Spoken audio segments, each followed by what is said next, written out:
una escritura en esta muy conocida.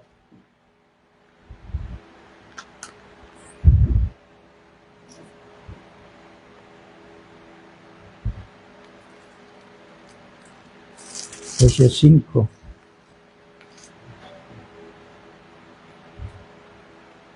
Del verso 21 en adelante les voy a decir luego por qué voy a citar esta escritura aquí.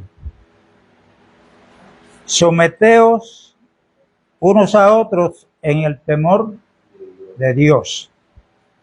Las casadas estén sujetas a sus propios maridos como al Señor, porque el marido es cabeza de la mujer, así como Cristo es cabeza de la iglesia, la cual es su cuerpo y Él es su Salvador. Así que como la iglesia está sujeta a Cristo, así también las casadas lo estén a sus maridos en todo. Maridos, amad a vuestras mujeres, así como Cristo amó a la iglesia y se entregó a sí mismo por ella, para santificarla, habiéndola purificado en el lavamiento del agua por la palabra, a fin de presentársela a sí mismo una iglesia gloriosa, que no tuviese mancha ni arruga, ni cosa semejante, sino que fuese santa y sin mancha. Así también los maridos deben amar a sus mujeres como a sus mismos cuerpos. El que ama a su mujer a sí mismo se ama, porque nadie aborreció jamás a su propia carne, sino que la sustenta y la cuida, como también Cristo a la iglesia, porque somos miembros de su cuerpo, de su carne y de sus huesos. Por esto dejará el hombre a su padre y a su madre, y se unirá a su mujer, y los dos serán una sola carne. Grande es este misterio. Mas yo digo esto respecto de Cristo y de la iglesia. Por lo demás, cada uno de vosotros ame también a su mujer como a sí mismo, y la mujer respete a su marido. Quise leer esto porque el apóstol Pablo usa el matrimonio de un hombre y una mujer para compararlo con Cristo y su iglesia. Como luego vamos a seguir a medida que desarrollemos el mensaje. Quiero traer una aclaración. El domingo pasado yo cité a Daniel capítulo 3, donde ahí dice que Nabucodonosor hizo una estatua. Di las medidas que da la versión Reina Valera del 1960, que es la que yo uso. Y ahí dice que la altura de la imagen de la estatua era 66 codos y 6 codos de ancha. Eso da 6,66.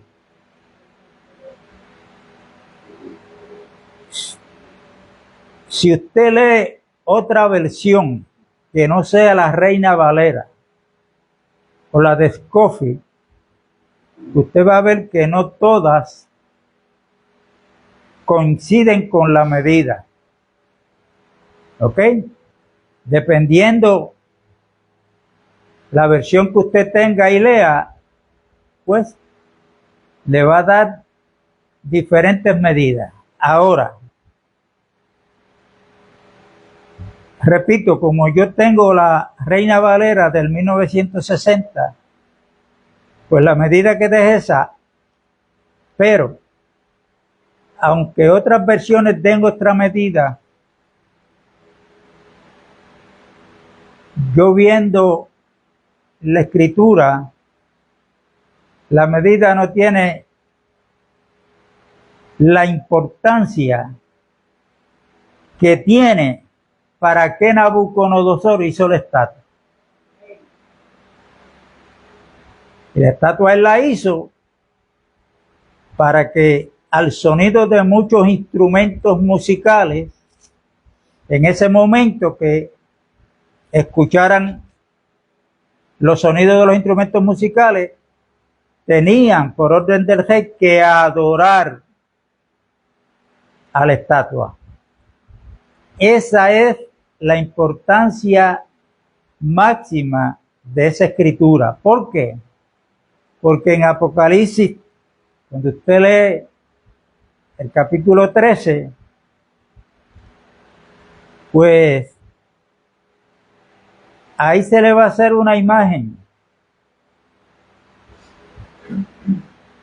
Y cuando esa imagen esté hecha de alguien que sufrió una herida de muerte, pero volvió a la vida, la razón de esa imagen es la misma. La batalla final es la adoración. ¿A quién se va a adorar? ¿A quién nosotros estamos llamados a rendirle adoración, alabanza? No es a ninguna imagen creada por el hombre o por un sistema religioso, sino que la adoración, Jesucristo la dejó establecida de cómo es que hay que adorar al verdadero Dios y al único Dios. Hemos hablado, porque así la Escritura lo enseña, cuando Cristo habló con la mujer samaritana en el pozo, que ella salió a buscar agua a las 12 del día, y ese pozo era el que Jacob le había dejado como herencia, donde ahí bebían los animales que tenía Jacob, y ellos lo tienen, los samaritanos, como una herencia que dejó Jacob. Y ahí es donde Cristo entra en diálogo con la mujer samaritana. Pero los samaritanos, como no se llevaban con los judíos ortodoxos que vivían en Jerusalén,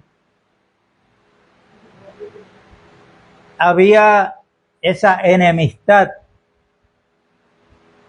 Los samaritanos pues tienen un monte que le llamaban Gerizim, y ahí hicieron un lugar para ir a adorar. Si adoraban al mismo Dios que adoraban los judíos, ese no es el mensaje.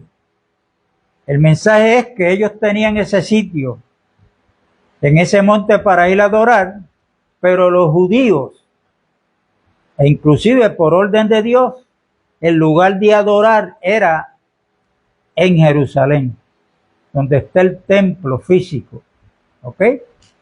Pero cuando Jesús entra en conversación con la mujer samaritana, Jesucristo dejó establecido cómo era que nosotros los creyentes, la iglesia, tenía que adorar a Dios. Donde Cristo le dijo a la mujer samaritana: mujer, créeme que la hora viene y la hora es, o sea, es ya. Dios es espíritu. Así es que, como Dios es espíritu, no hay que ir a Jericín a adorar, ni a Jerusalén tampoco. A Dios hay que adorarlo, dijo Cristo, en espíritu y en verdad. Y tales adoradores está buscando Dios. O sea, fíjense que en el mundo, ese sistema que ha desarrollado Satanás, donde está bajo la autoridad satánica, como le dice Juan en su primera epístola, en el capítulo 5, que el mundo está bajo el maligno.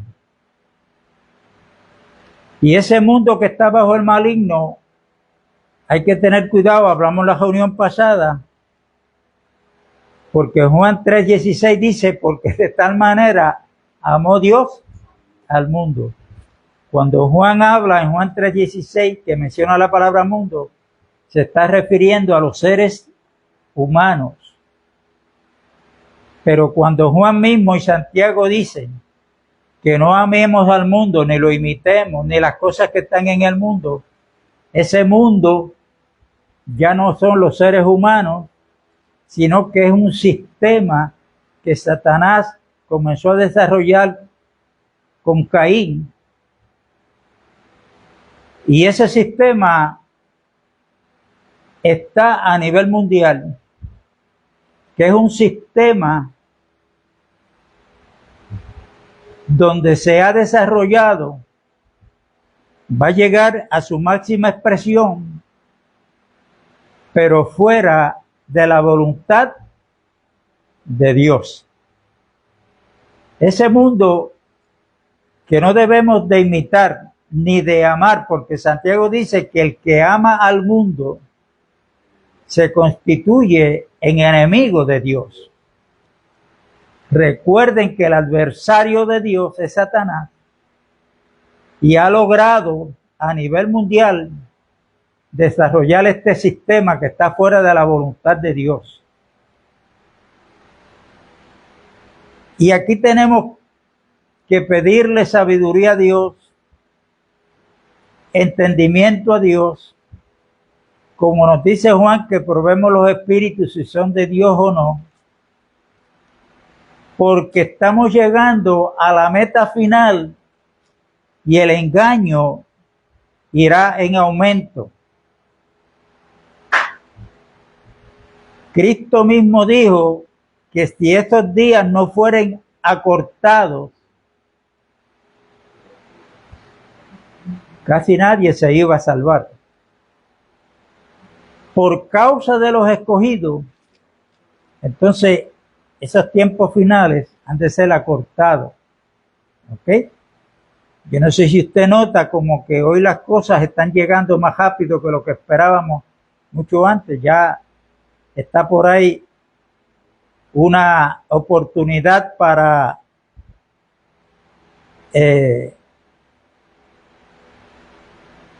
tentarnos a practicar cosas que son de ese mundo, y me refiero a la llamada Navidad, donde hay mucho pueblo que se identifica como pueblo de Dios, que está celebrando muchas cosas paganas, ¿ok? Muchas cosas paganas que no se originan en Dios, sino que son parte de ese mundo que Satanás ha desarrollado. Dentro de ese mundo está la política, está la vanagloria de los ojos. Porque cuando Satanás tentó a Eva, que le dijo, lo que pasa es que Dios sabe que si ustedes comen de ese árbol, o del fruto del árbol del conocimiento del bien y del mal, sus ojos serán abiertos y serán como Dios. Si usted lee con cuidado, después de esa conversación, dice que Eva, ¿qué hizo?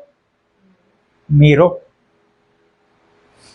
Y vio que era agradable y bueno para comer.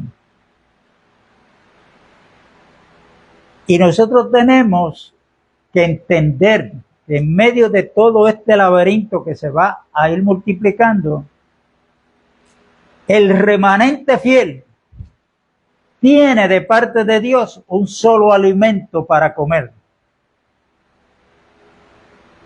Y ese alimento se llama Cristo Jesús. Capítulo 6 de Juan, él dijo, yo soy el verdadero pan que descendió del cielo. El que me come no tendrá hambre jamás. Está hablando de un alimento espiritual y de un hambre espiritual. A la mujer samaritana le dijo, mira, el que beba de esta agua del pozo va a volver a tener sed y va a tener que venir aquí a buscar. Si usted analiza bien, le pide entendimiento a Dios,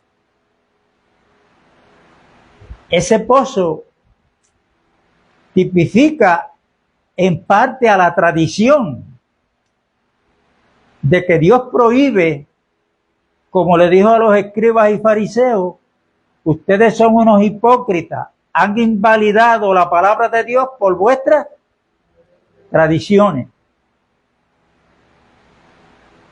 Y ese pozo, cuando la mujer entendió todo lo que Cristo le dijo,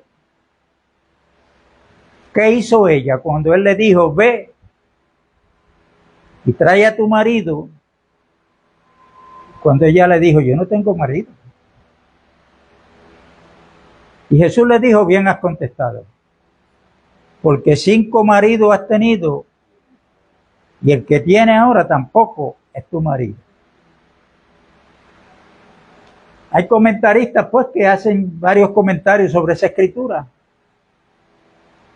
Y unos dicen que ese marido o esos 6 maridos que tiene la mujer,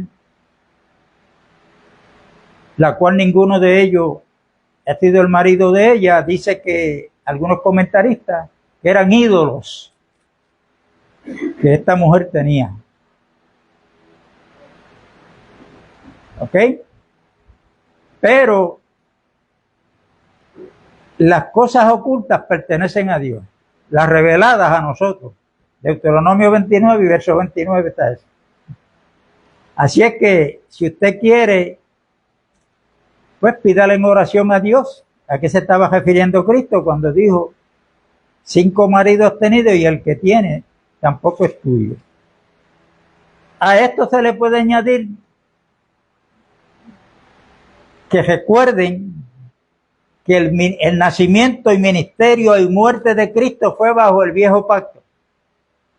Y en el viejo pacto, Dios se presentaba como el marido de la nación de Israel y ella, Dios la llamaba como su esposa. Le llamó adúltera un montón de veces a través de los profetas. ¿Por qué? Porque se iban a adorar ídolos a los montes como lo hacían los paganos. Y basado en eso, pues, no nos preocupemos, porque no sabemos específicamente lo que le quiso decir Cristo a esta mujer. El asunto es que ella,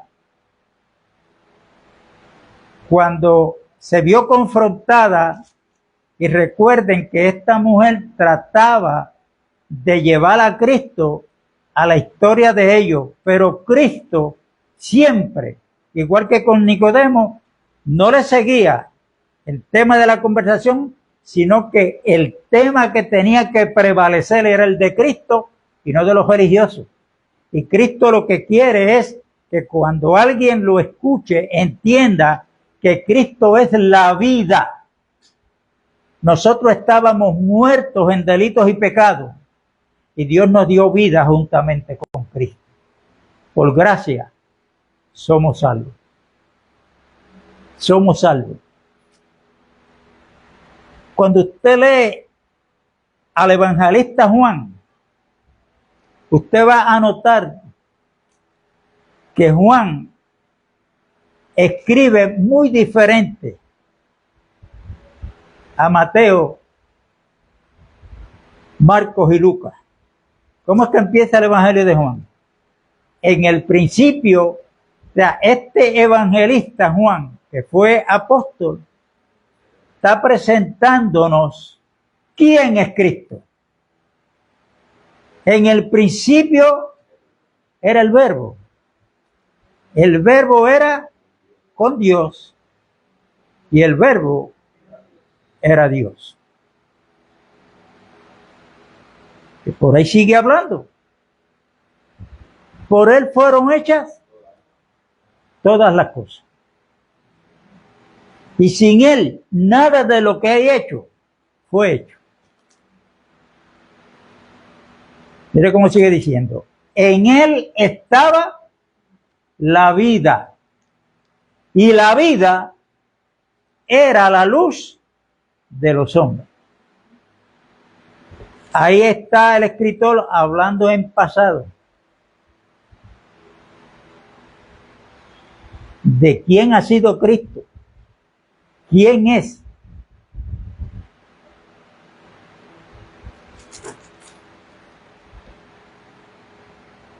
Y nosotros estábamos confundidos un tiempo atrás cuando creíamos que la salvación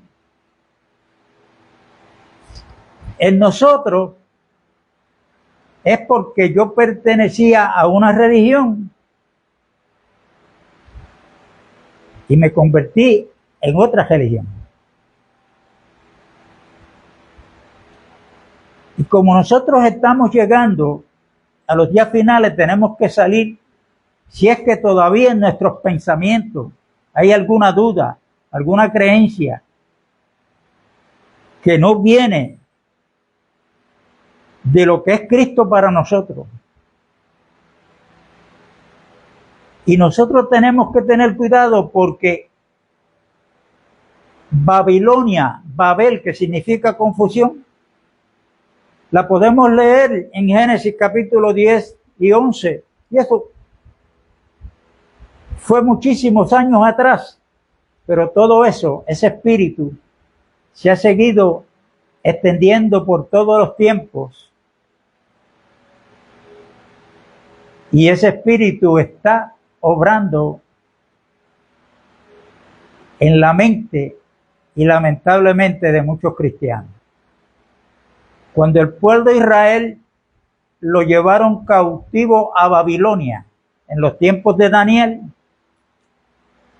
ahí nosotros tenemos un ejemplo que lo debemos captar y vivirlo, hacerlo realidad.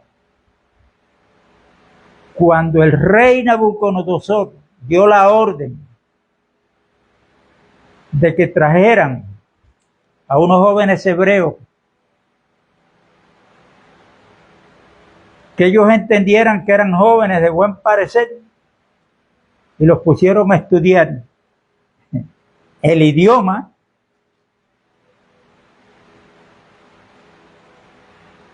¿y qué más hizo el rey? Le cambió el nombre a Daniel y a los 3 jóvenes hebreos junto con Daniel. Y Nabucodonosor ordenó que estos 4 iban a comer de la misma comida que comía el rey. Daniel era un hombre de oración y logró convencer al que iba a traer los alimentos de que en vez de traerle a ellos la comida del rey, le trajera legumbre. Le dijeron a Daniel, pero es que entonces el rey va a notar el físico de ustedes.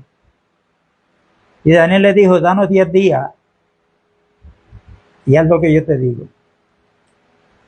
Y vas a notar nuestros rostros. El sirviente le trajo lo que le dijo Daniel y a los 10 días, cuando vieron el rostro de Daniel y los 3 jóvenes, ¿cómo los notaron? Más saludable que los que comían la comida del rey. Satanás empezó contradiciendo a Dios porque el primero que menciona la palabra comer es Dios.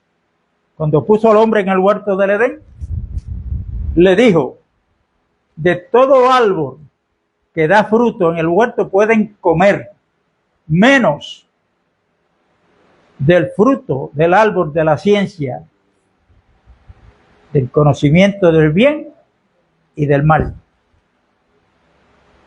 ¿Ok? Pero en el medio del huerto había otro árbol, que era el árbol de la vida, el árbol de vida. Y ese árbol representaba a Dios mismo o a Cristo. Yo no tengo problema para decir que tipificaba a Dios o a Cristo, porque para mí Dios y Cristo es lo mismo. Hay una pelea en teólogos ahí de la llamada Trinidad, otros la unicidad. La palabra Trinidad aparece de Roma, que fue quien la inventó.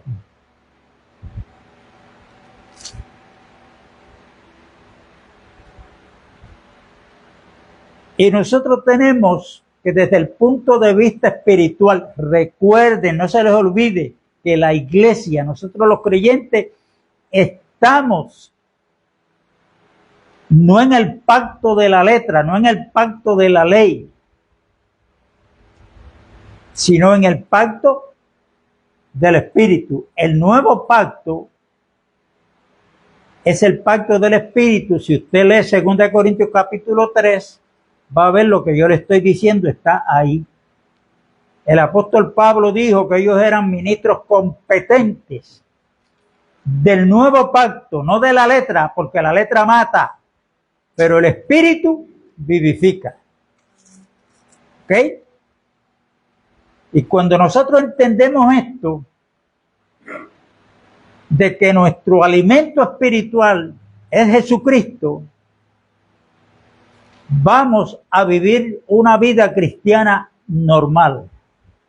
La religión siempre está mirando lo que es bueno y lo que es malo. Ahí es donde comienzan, en las diferentes congregaciones que hay, que en algunas las mujeres recortarse el cabello es malo, pero hay otras que las mujeres no recortarse o recortarse, pues no es malo. Y así sucesivamente. Si nosotros comemos del árbol del conocimiento del bien y del mal, ese árbol tiene dos frutos. Uno se llama bien, el otro se llama mal. Entonces vamos a estar dirigidos con ese sistema del bien y el mal. En Cristo, lo que nos ata, lo que nos fortalece, lo que nos enseña a vivir una vida tranquila, es cuando creemos que la verdadera vida, yo he venido a ser morada de Él y que Él en mí es el que produce el querer como el hacer por su buena voluntad. Y esto usted puede comenzar, siempre hay duda, pero usted puede en su casa comenzar a usar su mente y averiguar quién fue el primer pecador aquí en la tierra que se dio cuenta que estaba perdido y le oró a Dios para que mandara un Salvador. Si usted lo encuentra, por favor, yo quiero saberlo. Yo quiero saber.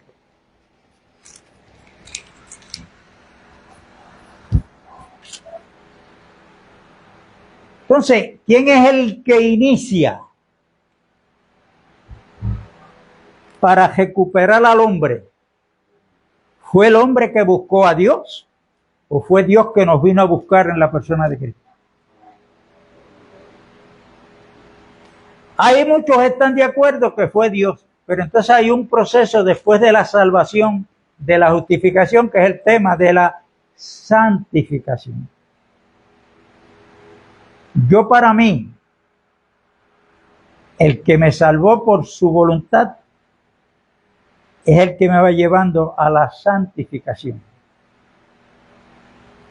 Y tengamos mucho cuidado,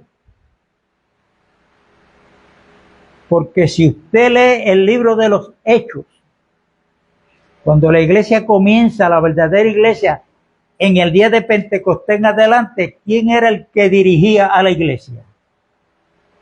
¿Quién era el que le hablaba a los apóstoles? Es por aquí, no por allá. Esto, apartarme a Saulo y a Bernabé para la obra que yo los he llamado.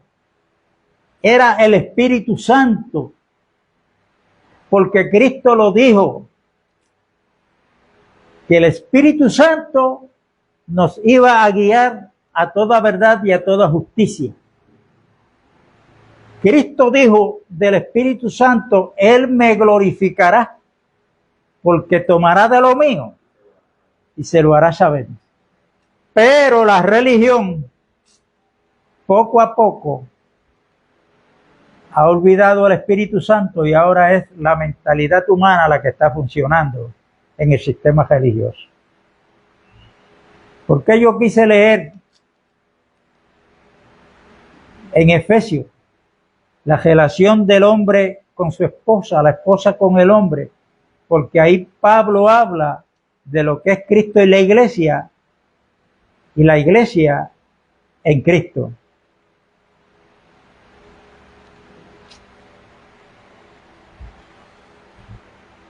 La división, ya sabemos que quien origina la división fue Satanás, porque Satanás fue un ángel de luz, hasta que llegó el momento que quiso ser igual a Dios. Cuando Satanás habla de que he aquí que yo subiré más allá de las estrellas y pondré que mi trono, o sea, yo también voy a ser alguien que me tienen que adorar como adoran a Dios. ¿Ok? Cuando vino ese mal pensamiento a él, quedó destituido, pero no se fue solo de la presencia de Dios. Él se llevó una tercera parte de los ángeles, donde hoy la Biblia le llama demonios.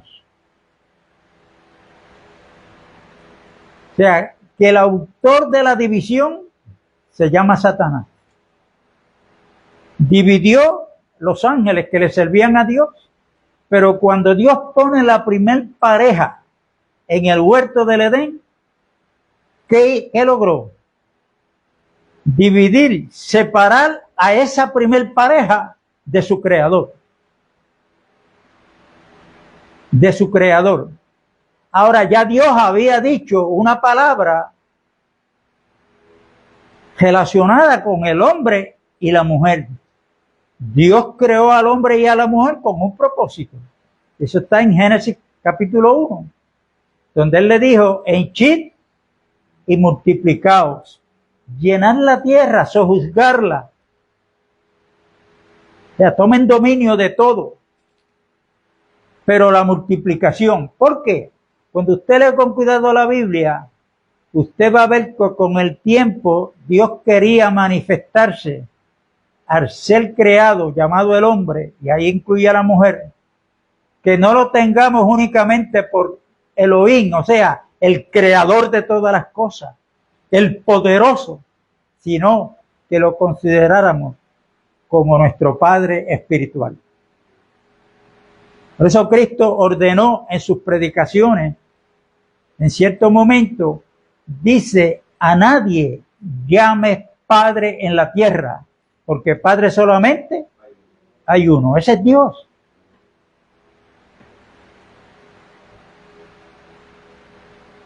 Y Nabucodonosor comienza para que estos jóvenes hebreos se olvidaran quién eran ellos, o sea, su identidad.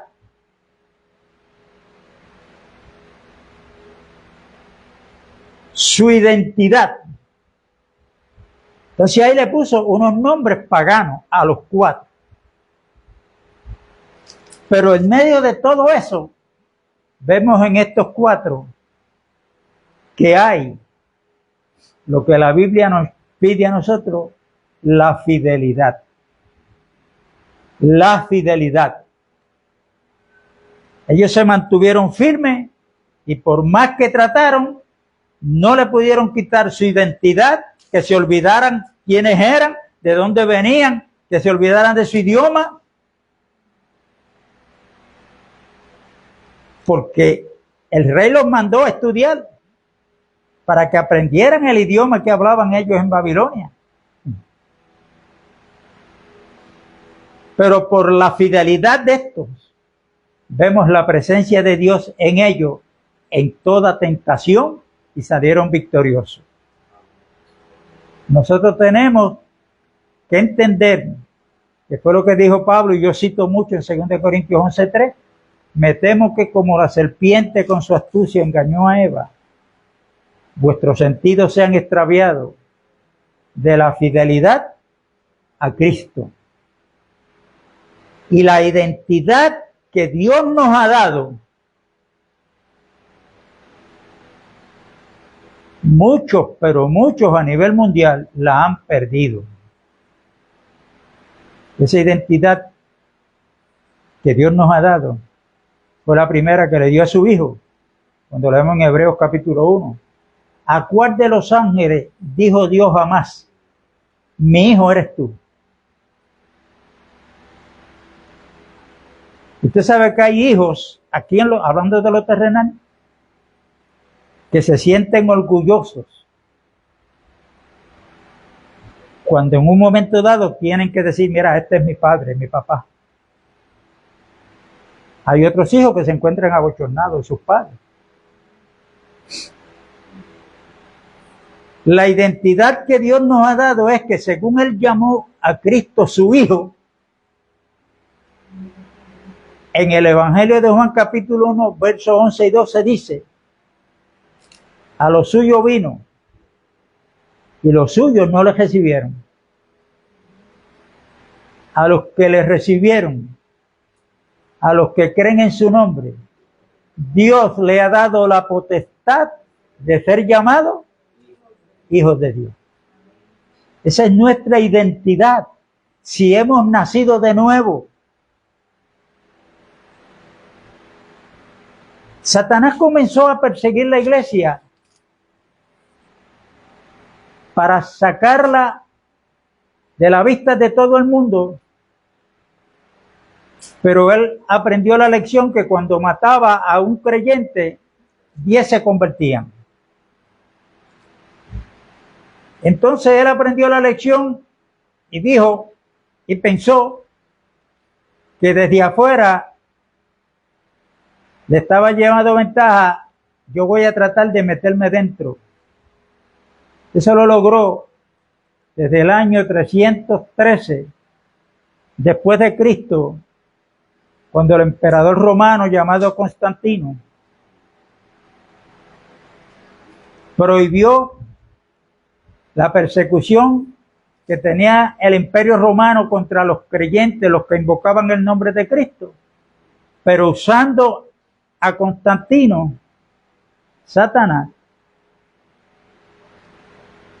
ordenó que no se podía perseguir más a los que invocaban a Cristo. Para esa fecha, Constantino era el emperador, pero políticamente estaba perdiendo pie. Estaba como está la gobernadora de Puerto Rico hoy.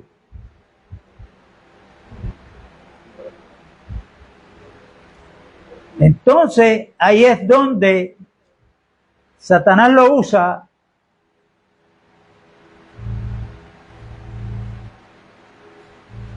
y en el año 325 se da el primer concilio donde Constantino había citado a ese concilio todos los teólogos, no importa la creencia que tú tengas, y ahí llegaron a unos acuerdos, que fue el concilio de Nicea. Y ahí es donde salen los teólogos determinando cuáles eran las doctrinas que debía tener lo que Constantino le llamó una sola religión a nivel mundial. Y por cuanto era una religión a nivel mundial, pues muy bien le aplica el nombre de católica, que cuando usted busca el significado de esa palabra, ¿qué es lo que significa? Pues universal. ¿Sí? O sea, tengamos cuidado porque la verdadera iglesia no nace en el 325. La verdadera iglesia nace el día de Pentecostés, la cual ya Cristo había pagado el precio con su sangre preciosa. ¿Ok? ¿Qué sale de ese concilio? Donde ahí salen diferentes doctrinas determinadas por teólogos, no lo que estaba escrito, no lo que Cristo dejó, no lo que los apóstoles enseñaban, sino lo que ellos entendieron. Y ahí sale la mezcla de una religión, pero fortalecida con el poder político. Y ahí está donde nace la institución católica romana. Pero ¿qué pasa? Yo pregunto, antes de eso, ¿dónde se congregaba la verdadera iglesia? En las casas. ¿Por qué las casas? Tenemos que recordar lo que yo les dije sobre la primer pareja, que el matrimonio es una institución creada por Dios con un propósito. ¿Y dónde es que está la familia? No está en la calle. Las familias comienzan en la casa. Esa palabra casa, cuando usted la consigue en la Biblia, tiene que leer el contexto con cuidado. Porque la casa, para nosotros, esto es una casa. Pero, por ejemplo, cuando Pablo fue a Filipo, que estaba preso, que estaba el carcelero, que se creía que los presos se iban a fugar, y se iba a matar porque aquí perdí la vida, porque si los presos se fugan, yo tengo que pagar con mi vida, dijo el carcelero. Y eso era así. Pero cuando Pablo lo oyó y lo vio, le dijo, no te hagas daño, estamos todos aquí. Y él le dijo, ¿qué tengo que hacer? Y él le dijo, cree en el Señor Jesucristo y serás salvo tú y tu casa. No se está refiriendo a la casa física, sino a su familia. Capítulo 19 de Lucas, cuando Cristo le dice a Zaqueo que va camino por Jericó, baja a prisa porque hoy es necesario que yo pose en tu casa. Cuando Cristo llegó a la casa de Zaqueo, donde él vivía con la familia, ¿qué fue lo que dijo Cristo? Hoy ha llegado la salvación a esta casa. Porque dice del carcelero que cuando Pablo y Silas, él los llevó a la casa, dice que todos creyeron, tanto él como su esposa y sus hijos, y todos fueron bautizados. Ahí está la casa. Cree en el Señor Jesucristo y serás salvo tú y tu casa. Tengan cuidado con esto, porque muchos creen que eso es una promesa para todo el mundo, y eso no es una promesa. Eso era específicamente para el carcelero de Filipo. Entonces, cuando Cristo llega a la casa de Zaqueo, que dice, hoy ha llegado la salvación a esta casa, ¿quién fue el que llegó allí? Cristo no le dijo, levanta la mano, Zaqueo, y hazte esta oración conmigo. Zaqueo se dio cuenta quién era aquel que había oído hablar de él, y ahora está en mi casa. Y antes que Cristo hablara, Zaqueo fue el que habló y dijo, porque Zaqueo era un pillo, era ladrón, porque cobraba impuestos, y los que cobraban impuestos para el emperador romano, si al imperio decía, cóbrale el 10%, ellos cobraban el 20%, 10 se lo echaban al bolsillo, y los 10 se lo daban al... Pero hoy no está pasando eso. Eso fue antes. Entonces así se convertían en personas ricas, pudientes, y Zaqueo era rico. Entonces vemos una actitud de un hombre que se arrepiente. ¿Qué hace? Que todo el mal que él estaba haciendo trata de subsanarlo y dice, le voy a devolver 4 veces más al que le he robado. Eso es arrepentimiento y conversión. ¿Ok? Y conversión. Por eso la salvación es una persona, es Cristo Jesús. Pero ¿qué pasa? Muchos los creemos. Pero cuando en el Concilio de Nicea, una de las cosas que los teólogos de la época establecieron era que las tradiciones tenían que estar por encima de las escrituras. Y eso lo practica, ¿quién? La institución católica romana. Pero, volviendo a la mujer samaritana, que iba a buscar agua del pozo, ¿qué era lo que ella llevaba para traerlo lleno a su casa? Un cántaro. un cántaro para llevar parte de la tradición de lo que Jacob le había dejado, de la tradición, ahí está. ¿Qué hizo esa mujer cuando entendió que el que le hablaba no era un profeta cualquiera, sino que cuando ella le dijo, cuando venga el Cristo, nos enseñará todo? Y él le dijo, yo soy quien te hablo. ¿Qué hizo ella? Dejó su cántaro. Y hay cristianos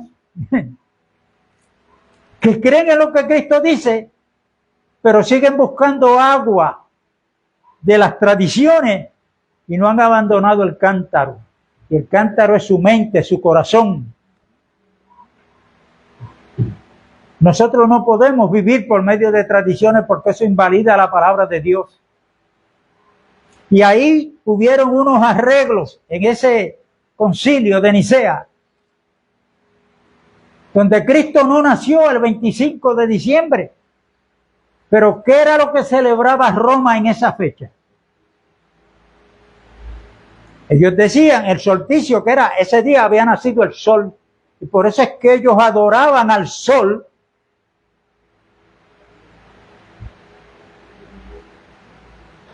Yo no sé cuántos han visto en YouTube videos de lo que es el Vaticano, todo ese edificio, donde la forma del sol está donde quiera. Entonces, como se estaba hablando de Cristo, pues entonces, mire cómo el enemigo se las inventa. El día 25 de diciembre, que para ellos fue el nacimiento del sol, este que vemos, el astro mayor, lo pusieron como que ese día había nacido Cristo.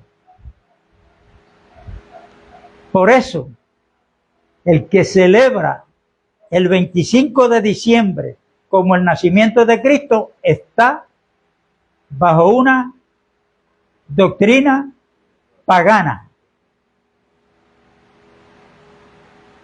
El día de Halloween, fiestas paganas, ahí sale la enseñanza de la subtransación.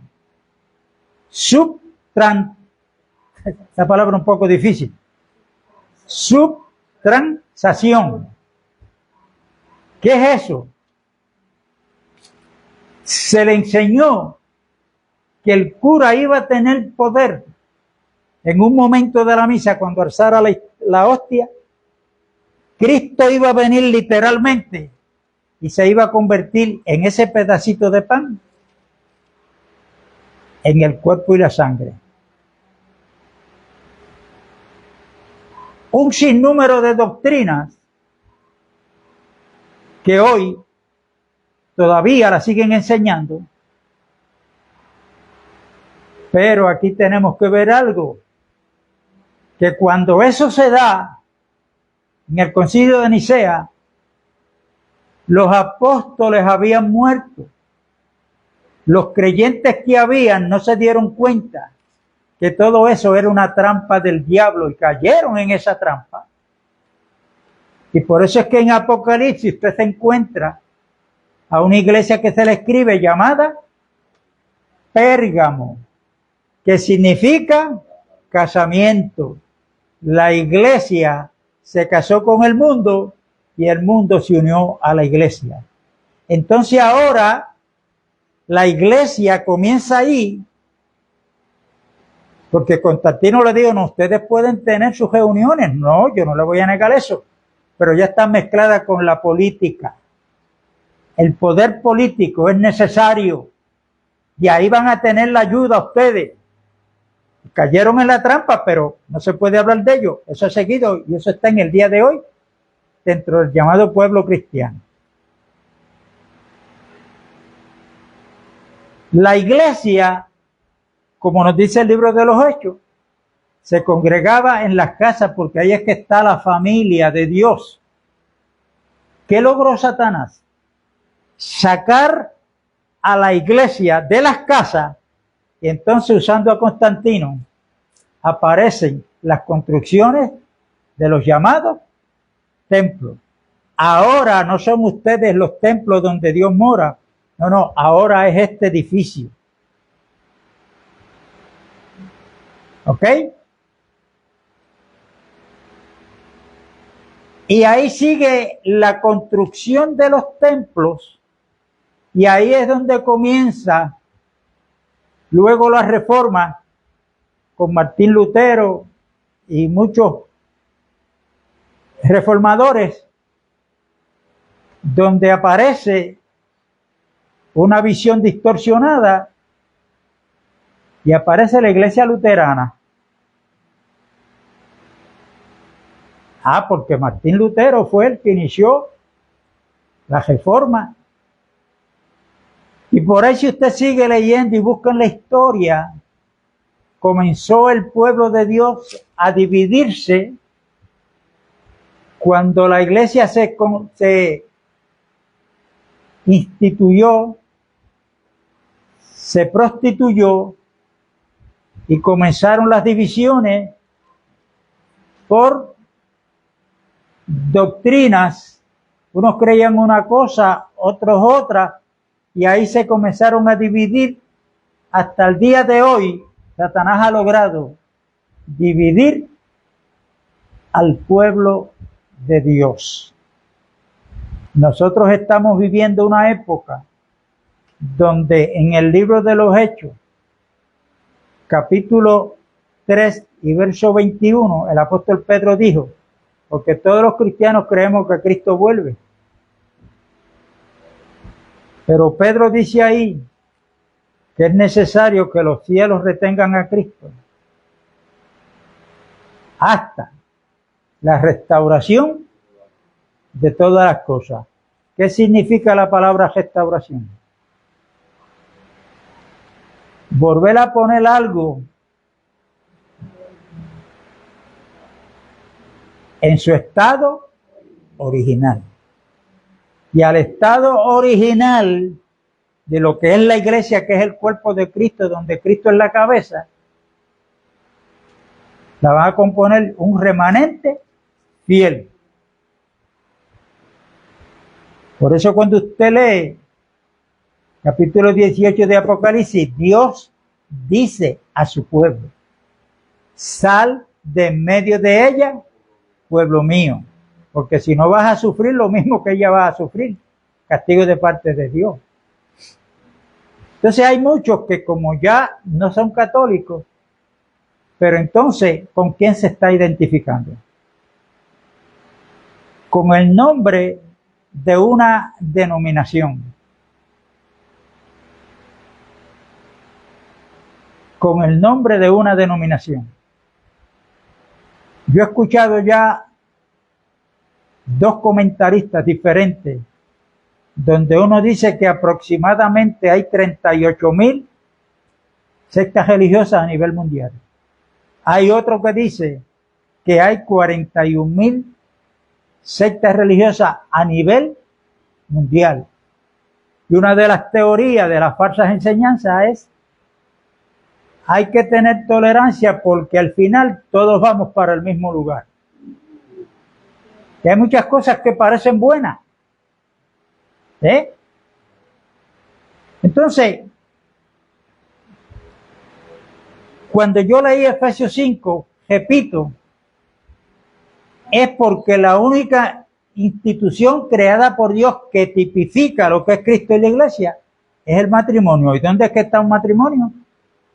En su casa, con los hijos, hasta que crecen, se casan y se van.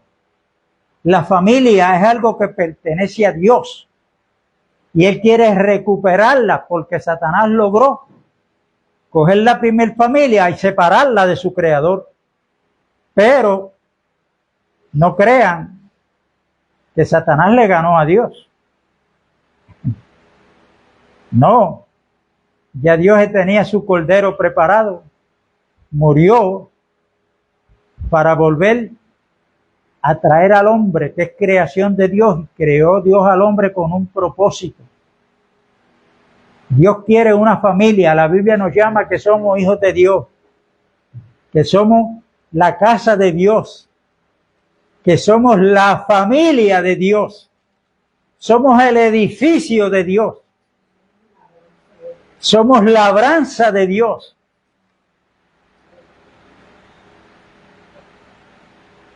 Así es que cuando usted esté en la calle y le pregunten,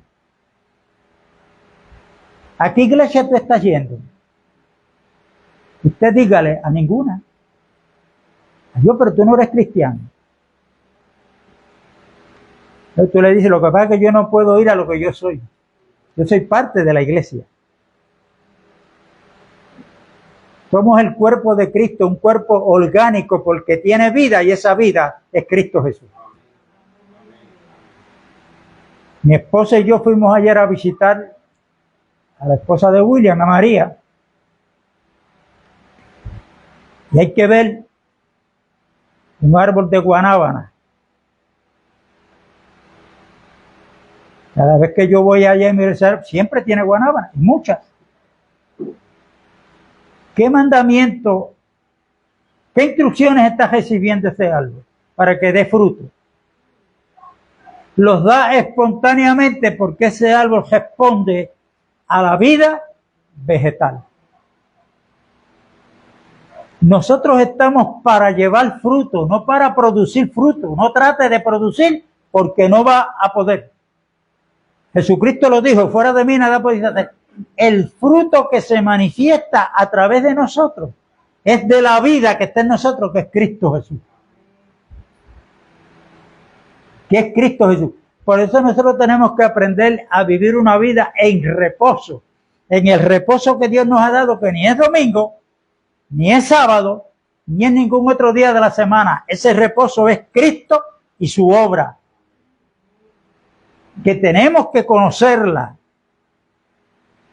Por eso yo le digo a ustedes, siempre le diré, que estén preparados porque usted no sabe cuándo y dónde el Señor le va a abrir puertas para que usted hable del evangelio del reino, no de la tradición, ni de la oferta, ni no, el evangelio, donde hoy, y va mucho tiempo atrás, se han sustituido palabras bíblicas que entran en el marco de enseñanza de Cristo y de los apóstoles, se ha sustituido por otras.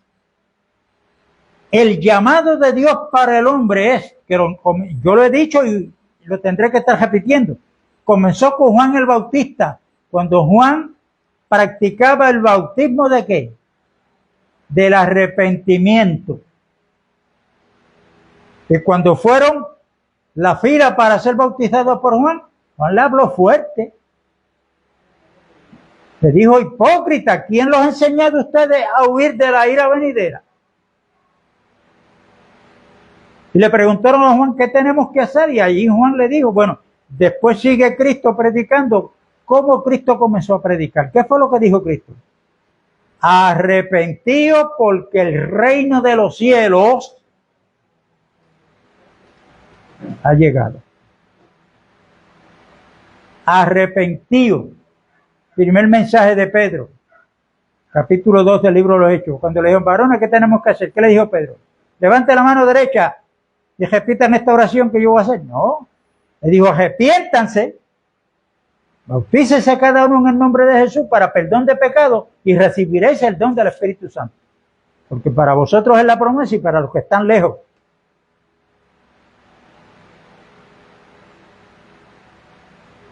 Capítulo 17 del libro de los Hechos. El apóstol Pablo en Berea lo dijo, porque Dios manda, es una orden a todos los hombres en cualquier lugar, en todo lugar, a que se arrepientan. Y la palabra arrepentimiento quiere decir cambio de mente.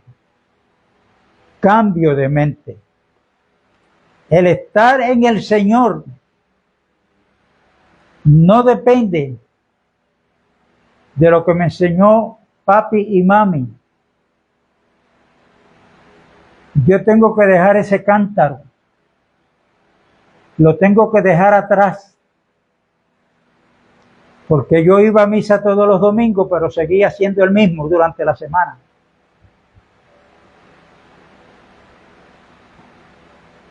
Cuando un hombre o una mujer se encuentran con Cristo, el fruto da a conocer que ese hombre o esa mujer se han convertido y han nacido de nuevo.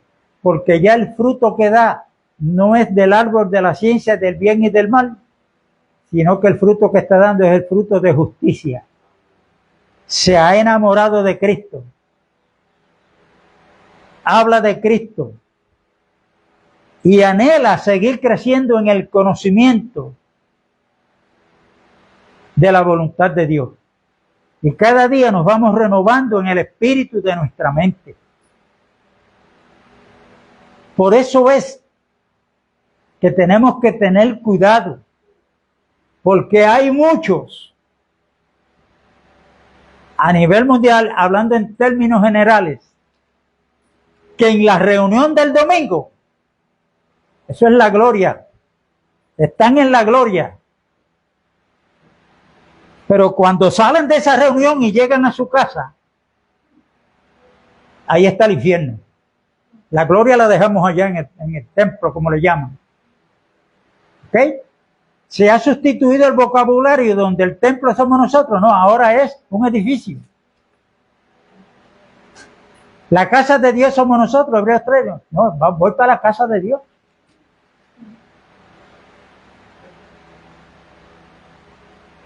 Y eso está dentro del pueblo cristiano, donde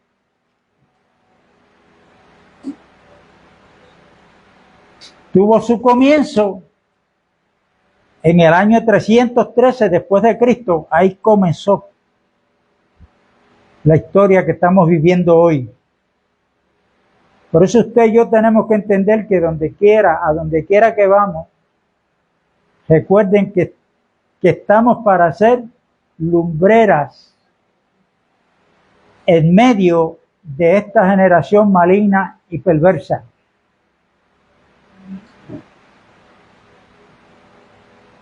Y es en el hogar la preocupación que tienen los políticos. A mí me gusta ver el programa Jugando Pelota Dura. Y hay que ver el desespero que manifiestan por lo que está pasando en nuestro Puerto Rico. Los jóvenes ya no van de noche a quitarle la vida a otra persona, van de día también. Cómo los hijos están abusando de sus padres. Y la pregunta que se hacen, pero ¿cuál es la solución? Pero ¿qué pasa? Que llevan a otros políticos a dar soluciones. Gente que está en tiniebla, ¿cómo tú le vas a pedir? ¿Ah? Cuando siempre lo que hablan es de proyectos de ley, proyectos de ley. Y no se dan cuenta que los mismos legisladores y senadores le han quitado la autoridad a los padres, le han quitado la autoridad a los maestros y le han quitado la autoridad a la policía. Y los jóvenes saben que eso es así. Por eso es fácil para un joven manotearle en la cara a un policía hoy y hablarle malo. Y si el maestro trata de disciplinar a un hijo, el hijo va y se lo dice a la madre, porque casi siempre es a la madre, no al padre. La madre va allá para meterse a los puños con la maestra o el maestro. ¿Ah? Entonces, ¿cómo vamos a esperar que esto mejore? Por eso es que Dios, a través de Jeremías, capítulo 17, nos dice: maldito el hombre que confíe en el otro hombre.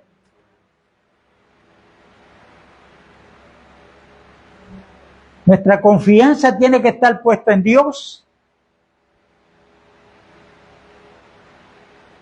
Y entendiendo que ya la vuelta que está dando este mundo le queda poco para cerrar. Antes de que eso venga, van a suceder, o que están sucediendo cosas en el Medio Oriente. Se espera que ahora haya paz entre Rusia y Ucrania. Y el rey de todo eso, pues, es Donald Trump.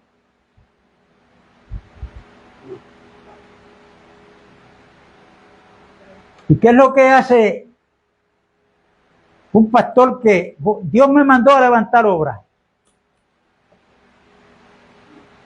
Comienza a buscar vidas, a congregarse.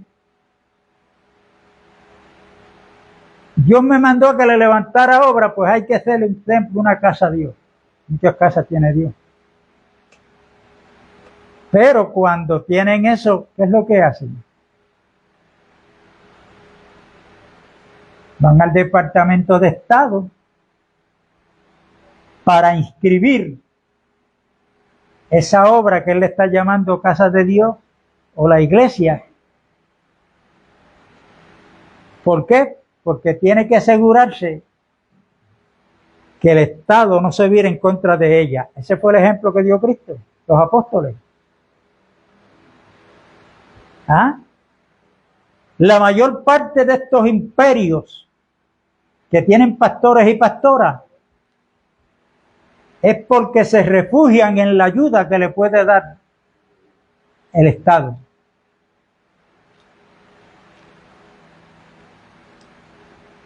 La congregación de Carolina, mientras todavía hay gente que sufrió los estragos de María y están todavía con los tordos, a Fon le dieron 32 millones, como dijo él en pelota dura, para hacerle casa nueva a Jehová. Un sitio tan bueno, tan estratégico para él dar testimonio de Cristo ahí, ante las cámaras. Miren la mezcla que hay. Y están esperando a Cristo para irme con él.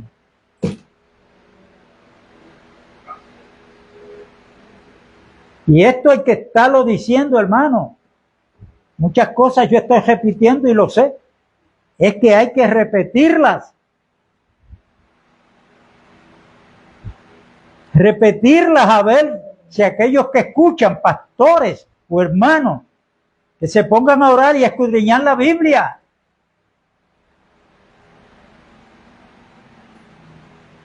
El sistema religioso nos ha quitado a la mayor parte de los creyentes la identidad que Dios nos ha dado.